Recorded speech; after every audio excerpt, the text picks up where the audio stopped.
Yo, what's up mga ka-hotdog? Magandang araw po sa inyo. So for today's video, may ibabalita po sa inyo kasi last 2 days ago, nagbigay na po ng update yung agency namin na kami ng batch ko ng Team Hungarian Hotdogs. You serious? May date of departure na kami. So ngayong September 19, yay! Plakpak mo kayo dyan.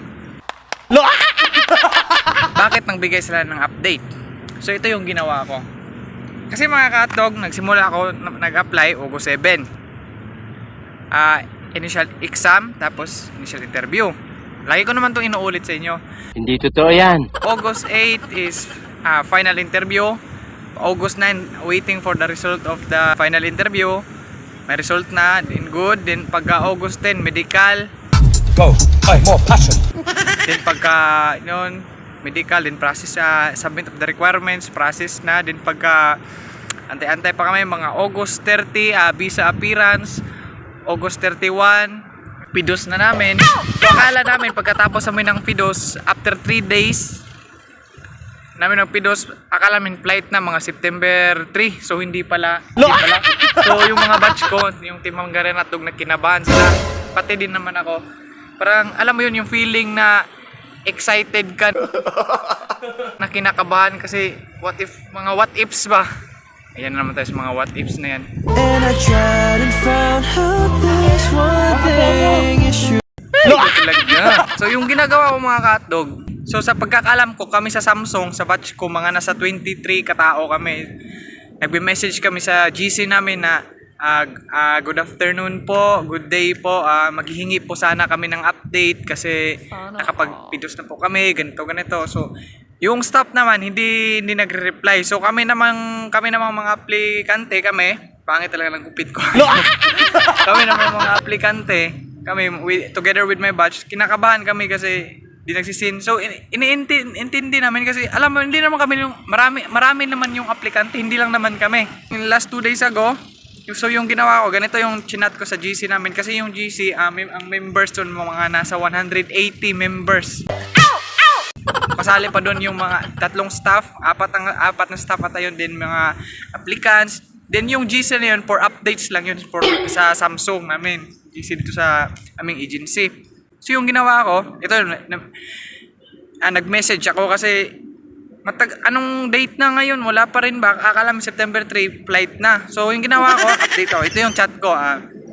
Good day, sir. Then specific yung name. Maghihingi po sana ako ng update in behalf of hindi, mali yun. August 30 nakapag-visa na po kami. And August 31 nakapag-pidos. Then yung ginawa ko, mga kabatch ko po ito, si Melvin Graciad, si Lumel Ramos, yung list, nagbigay ako ng mga 10 mga batch ko ba, binigay ko doon. Then, thanks God naman kasi after na message ko, mga 5 minutes after, yung magtigas ka ng dila ko, bullshit talaga tayo. Hindi talaga ako magaling magtagalog, lentek. Ano na naman, linte, Diyos ko.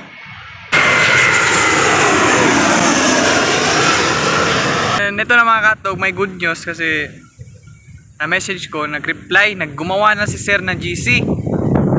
So kami doon, dilagay niya kami doon, parang transfer kami, mga nasa 15 yun, din add namin yung mga nasa listahan. So yung nakalagay, pakita ko dito, yan, basahin nyo. Yan. Diba? Happy ako nun mga ka-hotdog kasi, alam mo yun, kasi naman ako mga ka-hotdog, hindi talaga ako mahihain, makapal talaga yung mukha ko, yung mga batch ko. Minsan nahihiya sila, pero hindi ako nahihiya. Then yun, bigyan ng list do yung sabi ni sir,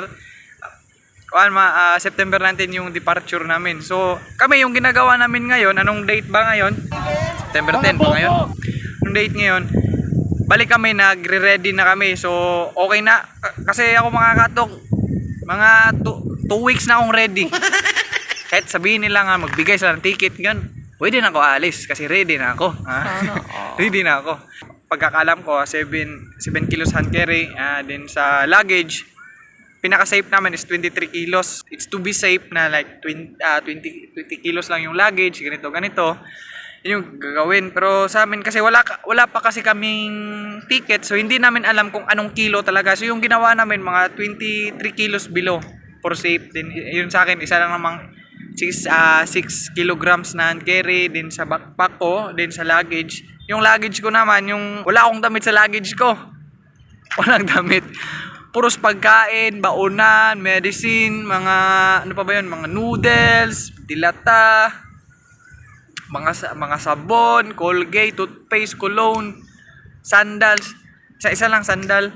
Yun ang mga laman ng luggage ko. Wala talaga, as in, ang laki ng maleta ko, walang laman na damit. So yung mga damit ko andun lahat sa nagdala pa ako ng rice cooker. Dala ko rice cooker, bali yung mga damit ko andun sa Diyos ko.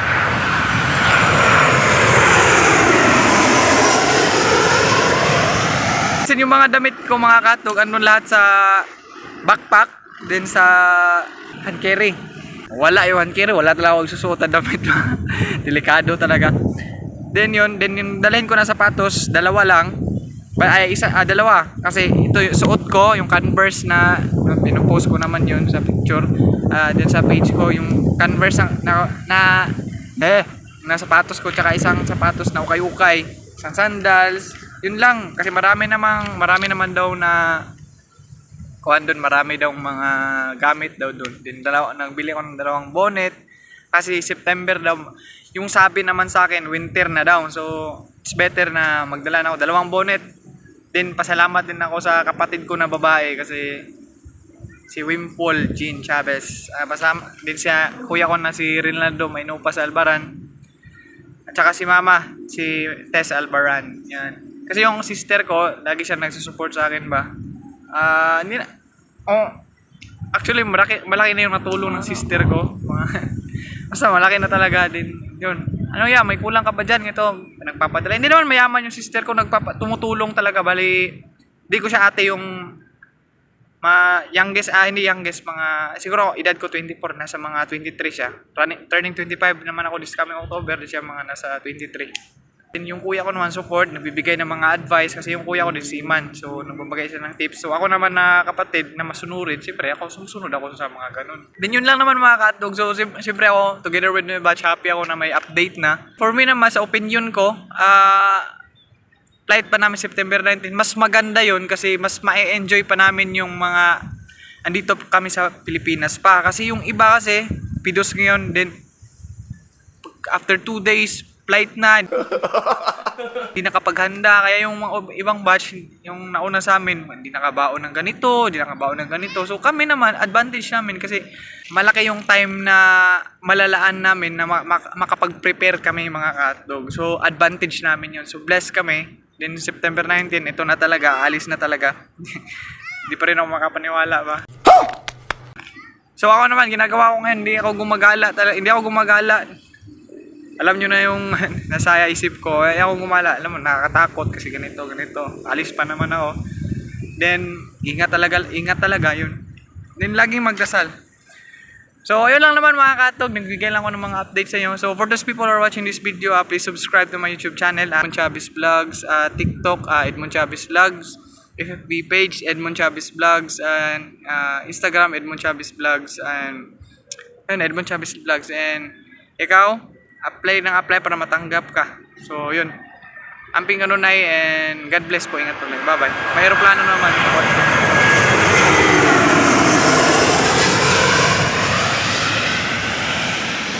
So na, ingat po kayo.